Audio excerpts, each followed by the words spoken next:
Couple last things. At the end, there will be a survey that will be put in the chat.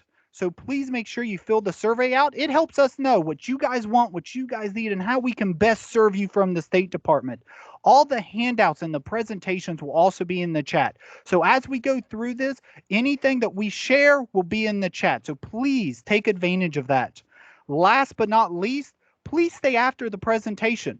The amazing, the spectacular, and the wonderful Oz, Adam Cantor, will be staying after with Clinton Birch to answer any of your questions that you have going on with CareerTech education. So now let's pass it over to Tara and Pat to start talking this spectacular item that we call Perkins and LEA. Thank you, Tim, for such a exciting and joyful welcome on this Thursday morning. Good morning, everybody. Again, I'm Tara Combs, and joining me in this presentation is Pat Givens. I do most of the talking, but if you have questions for Pat, she is more than welcome to hop on and answer them. Last month, we did a full-on Perkins kickoff because Perkins changed in July of 2020. We moved over to what they call now the Perkins 5. So in January, we did a great big kickoff and an opening of the LEA presentation / training back in January. And this session is kind of just a follow-up session of the January presentation. So if you were on the January presentation, this will be a little repetitive. You will have heard a lot of this at least once.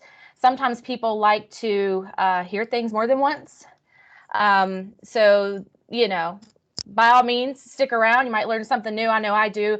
I was actually on a call yesterday, and it's funny with Perkins how much new stuff we find or learn about it every day. I have actually been working with Perkins for about 12 years now, and just from different lenses. I started out as a teacher, and I learned what Perkins was in a teacher role.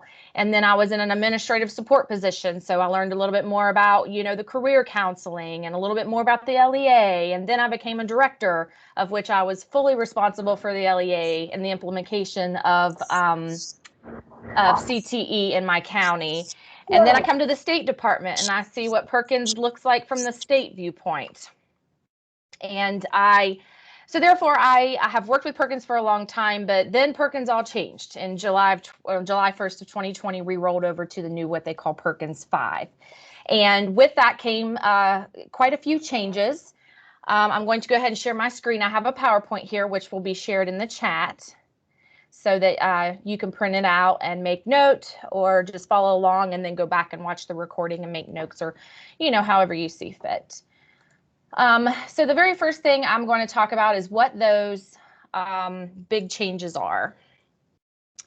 And two of the biggest changes that are going to affect you all at the school level is the LEA process and a big new piece, which is called the Comprehensive Local Needs Assessment.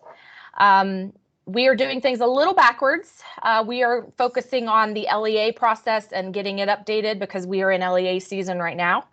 And then in the fall, so therefore later this spring and early summer, trainings will start. We will start having trainings revolving around the Comprehensive Local Needs Assessment and work with our schools this fall to get those components completed as new requirements for the Perkins 5. The actual official title for Perkins 5 is the Strengthening Career and Technical Education for the 21st Century Act. That is its proper name, otherwise known as Perkins 5. So what we're going to talk about today is like the LEA process and what the new LEA process looks like. That is what your directors are working on right now. Hopefully they're interacting with the principals throughout the counties and or the different instructors on what's going on in CTE in the different areas of your counties. And we'll go through what those what those requirements are, what those indicators are, and what type of information your directors may be looking for. The other piece is the Comprehensive Local Needs Assessment, and this is a pretty decent size project that is going to be coming down the pipe.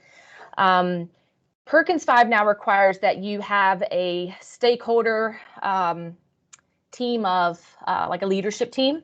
And those of you who are COE schools are going to have a little bit easier time because you already have a lot of these advisory like teams in place. But they want you to look at different data points, look at workforce information, and conduct an analysis of all these different, pieces of information, and collectively come up with a plan, which is what you actually are supposed to be proposing in the LEA.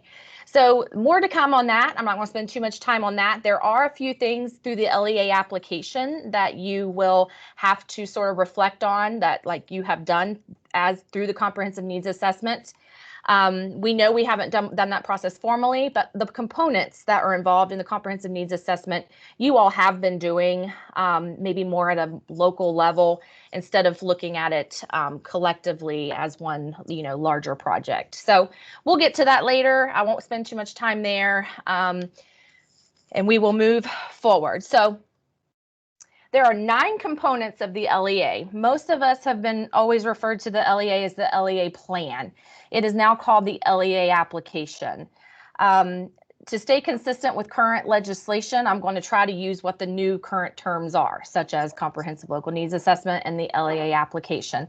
Because essentially what you're supposed to be doing with your LEA is you are letting us know, hey, I need money to do these initiatives in my county and to support these programs or these projects that are taking place. So the LEA application, new term, somewhat of the same thing. It's where you're letting the state know, hey, here's what I'm going to do with my Perkins funds. So there are 9 indicators on the new Perkins 5. The first one being the Comprehensive Local Needs Assessment. We'll talk about that one a little bit further here in a minute. Then there is a program of study section, and the program of study section is the only section that has like 3 separate pieces. There's the narrative responses, which we'll look at those here in a minute. There is your approved programs, which is the same process. If you've been involved in the approved program process in the past, it is exactly the same. And then there's the budget piece. If you have been the person responsible for writing the LEAs in the past, you know a little bit about what this budget looks like. However, we rebuilt everything and took it out of that old database and put it actually into Weavis. And so it's similar to what you've been used to doing, but it is new in the fact that it's on a new database and it's a little more user-friendly. At least I think it is. And then the next would all be narrative responses, where you have to, let the state know how you are addressing career guidance and exploration, academic and technical skills, opportunities for special populations and non-trad fields, work-based learning opportunities, post-secondary credits, recruitment and retention. And this one is focused on your staff. This is recruitment and retention of your professional staff. And then the performance gaps, looking at your data, looking at your overall student performance and finding areas where you're great, finding areas where you're weak, and addressing those gaps and coming up with plans to improve in those areas. Okay, so when I did this presentation in January, it was primarily the administrators that participated, and the CTE director is the role that you have to have in Weavis to complete the LEA. So if you're an instructor or counselor or something like that, more than likely you don't have this role in the sense that you can go in and put this information in yourself. But we all know sometimes that might be your role because sometimes you have access to do that. But in the actual Weavis roles, the CTE.LEA, which is the LEA plan, which actually that says LEA plan still. I need to get with Eric and see if he can update that to the LEA application. But that is that's essentially who is responsible in your county or at your multi-county center for going in and applying the and inputting all the information for the LEA application. I do encourage, once we get through this presentation a little bit further, you'll understand why, but I do highly, highly encourage, as is you should be doing anyways, that the directors are working with the building principals, and the building principals are getting information and feedback from their instructors, and that this is a collectively joint input from all parties type of plan. The director, like I said, has the role of going in and putting in the information, but I hope that they take these different narrative pieces that we'll talk about here in a minute, and that they get information back from their schools, and so that the information that's submitted to us is very accurate and very current of what's taking place inside the school system. So if you click on cte.lea, a menu pops up to your left, and the approved program is still up there on the top, which if you've, like I said, if you've been working with CTE, you know what the approved curriculum piece is. And then underneath that, there will be a box for Perkins 5, and here are the 9 components of Perkins 5. So if a section of your Perkins plan, if your Perkins application, I'm sorry, is completed, you will get a green check mark. If you have any field missing, then you won't get a green check mark. So it just helps you see like maybe where you still have work or information that you need to input. Okay, so let's go to the first one. The first narrative that you are responsible in reporting to the department now through your LEA application is your comprehensive local needs assessment. Now, we know that we did not do a formalized comprehensive local needs assessment process, but we also know that all of our schools are in communication with their advisory committees for each of their programs, their institutional level advisories, because all of our COE schools have to have institutional levels, or your LSICs, a lot of schools use those. You're also, hopefully, if you're in this business, you are aware of what the workforce information and what the workforce data for your local area looks like.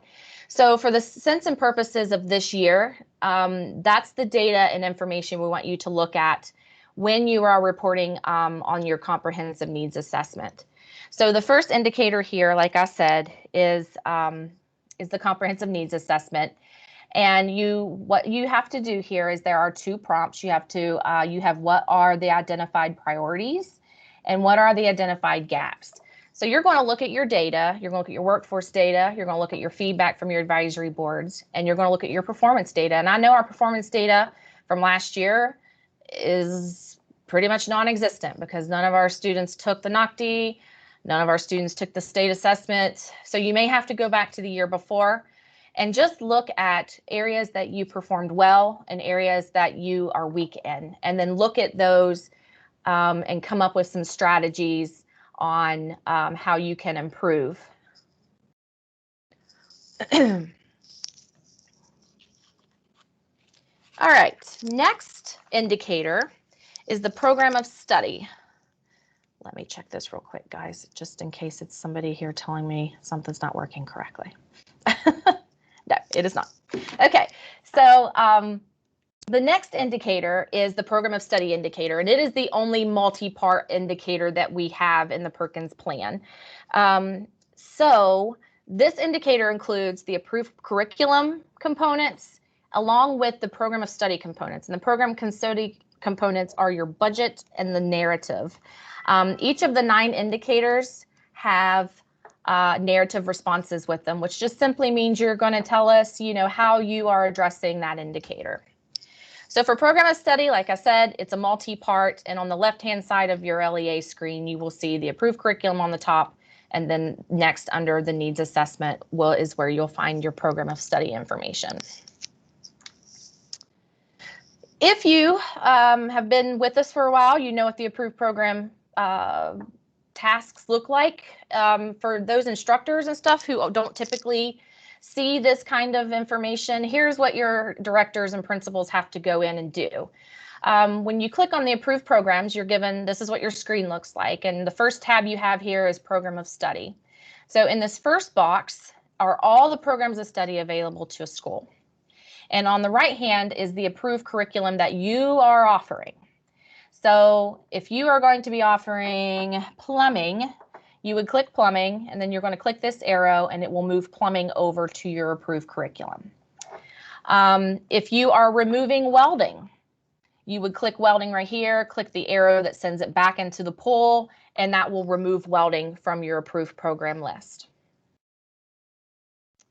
Next tab on the top of the screen for approved programs is your courses, and this is just where we want you to go in and identify what courses within that program of study you offer. Obviously, you offer the 4 required, or at least you should be, because only 4 course sequence programs of study get Perkins funds, so keep that in mind. Electives can't use Perkins funds. You have to use your secondary block for electives and such. So You're going to mark your 4 required courses, and then the contact hours, which we all know is 135, and that's what you do here in this tab. And then the last tab are the forms. And we updated the forms because the forms, if you're not aware, used to have like 6A and 2B and 3F and stuff like that. So we just called them what they are. So if you have added or dropped a program, you will be prompted in this tab to fill out a form. So if you've dropped a program, it's going to prompt you to fill out a drop form. And if you've added a program, it will prompt you to fill out an add form. And here is what these have been revised. So here is what the new add form for approved programs will look like.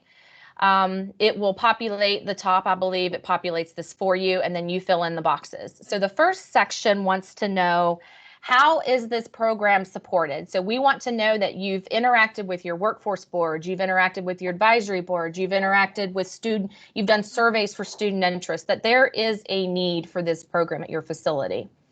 The next question is why? Why do you want to add it? Because I think girls might like it. That's not a really justifiable reason. So you need the support up here from the different agencies, and then a good reason why. It's a growing need in our area, things of that nature. Next is your projected enrollment for the first 3 years of the program. And then the next one is your facilities, equipment, and funding. So, if you're starting a new program, where is it being housed in the facility? What equipment do you have available to offer this program? And what funding resources are you going to utilize to help support the program? And then question 5 is if you are answering any, if you are requesting any funds. So if you're going to request funds, you are going to click yes. And if you don't need funds to add this program, like sometimes people offer another healthcare pathway, well, they have a lot of that healthcare equipment already, so they don't need additional funding to support the program. So if you do want or need to request funds, you select yes. And if you don't, you select no. If you select yes, you will be prompted with 2 additional questions. Number 6 being like a budget, like what resources and what equipment and what do you need and how much does it cost? You'll have to put that information in there. And then number 7 is going to ask you for sustainability. Like, we can't keep giving you money to run this program all the time. We can help give you some startup funds, but after those funds are gone, what's the plan to keep the program going? I do want to note this big box, circular box up here, if you are adding a program and you want to request funds, you must do that between January 19th and April 15th. There is a cutoff date for requesting funds because we also have budgets that we have to create and submit. So if you are adding a program and you are going to request funds for it, it must be in there by April the 15th. And here's what a drop form looks like. Why are you dropping the program is question 1. Number of students affected by the closure of the program is number 2. How are you going to ensure that these students can be completers? You're going to phase the program out, or you're going to transition those students to another program. What's your plan to help those students complete CTE? And then what are you doing with the equipment that was purchased for that program? A lot of times it can be absorbed into another program, but then we also have schools that it can go somewhere else within the LEA and or statewide. And Pat Givens helps folks out with that in that situation. Okay, the biggest and most important thing is that your approved programs list is updated. We so often get asked to reopen the LEA, reopen the LEA, reopen the LEA. I'm adding a program. Sometimes it's like my teacher retired at the end of May. We didn't know they were leaving, so now we got to phase the program out. They need to drop it. The approved program is going to stay open all year long. So at any point in time, if you are making a change in programming, you can go into cte.lea, go to your approved program tab, and make adjustments for your approved program list. But however, you can only request funds through April the 15th and only for a new program. So keep that in mind. The second piece, that was all, there's the first piece. The second piece of the program of study is the budget. And when you have an allocation of funds, you have to put together a budget. So the first thing that's going to produce is all the programs of study that are located at all the different schools. So Cabell County is our example here. So it populates Cabell Midland, and it doesn't have all the programs. This is just an example. But, you know, here's a handful of programs that's offered at Cabell Midland, and then here's a few that were offered at Huntington High. The next section underneath here will be, and then there'll be a Cabell County Career Center because there's a third school in that county. Then you'll have a non-program specific allocation where you can budget funds for school-wide initiatives like reverse job fairs, things of that nature, and or county-wide initiatives. Like maybe you're running a CTE summer camp for middle school students. You know, that's an example we put here. You have to assign it an R code, which we will look at in just a minute. And those are the required uses of funds. That is what you are allowed to spend your Perkins money on. Perkins is federal legislation, and they are very, very specific about what you are allowed to buy with those funds. And then you will place an allocation here, and then it will keep a running total of how much is going to each school. And then it gives you a grand combined total down here at the bottom. I put a note here because we do have a Perkins funding guidance that has been created, and we'll take a quick look at that right now. I'm trying to hurry, guys. I know we said 30 minutes.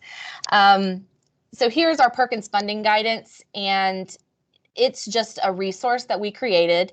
At the top here, it talks about the 6 new required uses of funds in Perkins 5 that used to be 9. There's now only 6.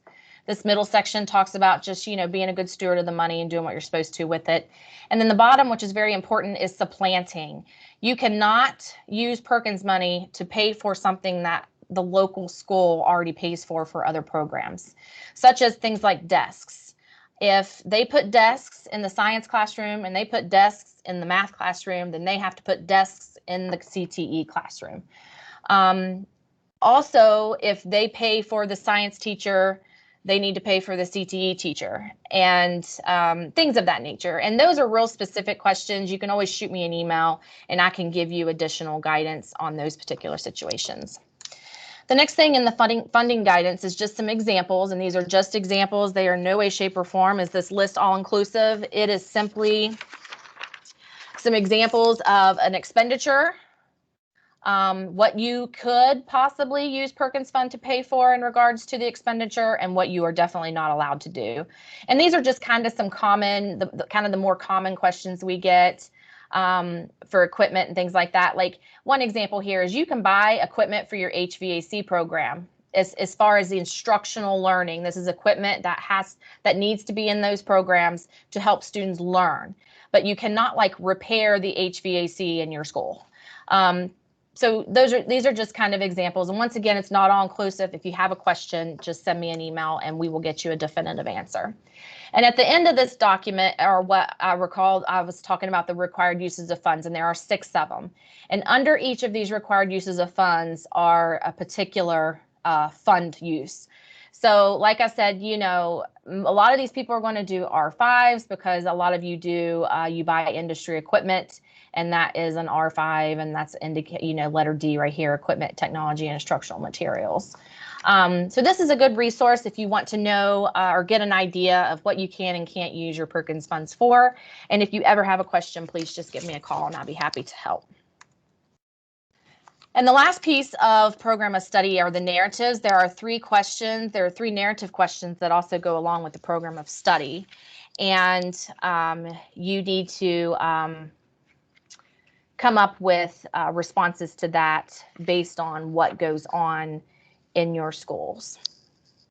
And the rest of the 9 indicators, they're all narrative responses. That program of study piece is really a big chunk of this whole process. So the next indicator is career guidance and exploration. And once again, these are just narrative responses, and they want to know how you collaborate with workforce. They want to know what career exploration and career development courses and activities and services you provide to your students. They want to know career information and employment opportunities. How do you get that message out to your students? Academic counseling and a system of career guidance, you know, what your county is doing to address that. Academic and technical skills, you know, how are you integrating academic skills into your CTE programs? What does that look like for your programs? Special populations and non-traditional fields. Now, we did include the definitions that the Perkins 5 legislation has as far as what is a special population and or a non-trad field. So if you are unfamiliar with, exactly what those terms mean, we did include it in the directions. Because what we did is we included the actual, this is what the legislation says. And then down here, we give a little descriptor, and then we have our prompts here of the information that we need back from the schools so that we are in compliance with the new Perkins 5. So, things like activities to prepare CTE students for non-trad fields, equal access to special populations, and that special populations are not discriminated against as far as, having access to career technical programming in your counties. So that is special populations. The next one is work-based learning, and that's exactly what it is. What work-based learning opportunities do you have for your students in your county? Post-secondary credit, same sort of thing. What post-secondary credit opportunities? We all have access to EDGE. So if you have nothing else going on, you at least have EDGE, or at least hopefully you should have EDGE. But there's a lot of other MOUs and dual credit partnerships with different colleges throughout our state. Recruitment and retention. This is kind of a unique one because this one is focusing on your instructors, your staff, your professional staff. So, what are you doing to support the recruitment, the preparation, retention, and training? What are you doing for professional development for your teachers, your administrators, your specialized instructional support personnel? Then lastly, the ninth indicator are the performance gaps. And once again, this kind of goes back to the needs assessment, looking at your data, identifying, areas of poor performance, gaps in performance, and then, coming up with strategies of how you can improve and address those issues. All right, my last slide here. Once again, there are 9 components, and here are the 9 components. They are all due by April the 15th. With the exception of the approved programs, which is now open all year long. However, if you are requesting funding for a new program, that also needs submitted by April the 15th. Otherwise, sorry, that's all I know to say. So if you have any questions, you all know to just reach out. And I know this was probably a lot, but Perkins, it changed, and it's a lot for us too. We're having to change our procedures and processes and the way we have been doing things here at the department to address, the new Perkins. So if you have any questions, I will be happy to answer them. And as always, you all are welcome to send me an email, and I will be happy to work with you more one-on-one to address your concern. Tara, we have some great questions in the chat. I'll go through them in the order that they came in. First question, does each school complete all sections of the LEA plan and then the district completes a separate plan based on the individual schools, or how does it work? All right, that's a good question. Every county, every LEA only submits one plan, and it is because the plan is a county-wide or a multi-county-wide plan. So it is up to the director or whoever is the lead CTE person for that area to gather all the input that would be needed from all the different schools, and they submit only one plan. It's not by school. It is by school in the fact that your information needs to be included, but it's only one application per district. Great question. Another question that came in, do we know how many EDGE credits were used last year statewide? That we do know, and I'm going to pass that one on to Alyssa Keedy. I don't know if she's on the call here, and she may not know off the top of her head, but we actually, I used to be the ED consortium contact, but when they gave me Perkins, they gave EDGE to Alyssa Keedy. So she's now the EDGE consortium representative here for the department. And each year we compile all that data together and do a statewide report that's presented to LEA. And Alyssa Keedy could certainly get that information to you. I don't know who's asked the question. I don't have the chat pulled up, but they can reach out to Alyssa, or I can look back through the chat and get Alyssa your information. She'd be happy to provide that. Hey, Terry. Yes, this is Alyssa. Yeah, CD, if you don't mind just shooting me an email, I'd be happy to get that information for you. I have another great question. Yesterday, I was working on the budget, and under non-program specific allocations, it would only allow me to use R5 one time. Do you know why we can only use each code once per section? No, I do not. And guys, that's actually a good segue into something I probably should have said. When Perkins 5 started, all this is new. Like the whole LEA build is new. The whole comprehensive needs assessment that's coming in the fall is all new. So if you run into any type of hiccups or situations that something like this, just let me know, because it's a programming issue and I need to get a programmer to go in there and correct it. So I will make a note to let Eric know that we have an issue, that it's only letting you use it one time, and it should not be that way. No. So we'll look into it and hopefully get it corrected in the next day or two. Great questions, everyone. It is 10:32, so we did go 2 minutes over a little bit. So please, if you have any questions, stay on. We have a open Q&A session.